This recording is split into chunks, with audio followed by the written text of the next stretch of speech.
अगर आपल्यासोबत आहेत त्यांच्याशी बातचीत करणार. आज मेळावा पार पडला. 20 वर्षांनंतर दोन बंधू एकत्र आलेले आहेत. राज ठाकरे यांनी महत्त्वाचं मार्गदर्शन केलेलं आहे.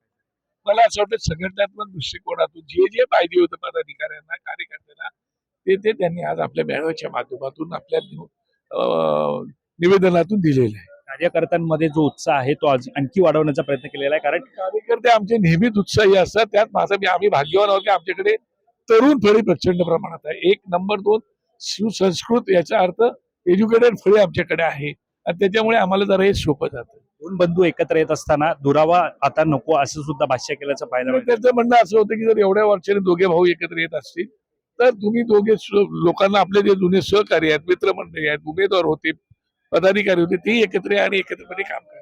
आणि स्वराज्य निवडणुकांच्या पार्श्वभूमीवरती महापालिकेच्या निवडणुकांच्या पार्श्वभूमीवरती सुद्धा तयारीला लागा असं सुद्धा बिलकुल त्यांना सूचना तशा प्रकारच्या केलेल्या आहेत. कॅमेरा पर्सन अवधेश कोरीसह वैभव पाटील, मुंबई.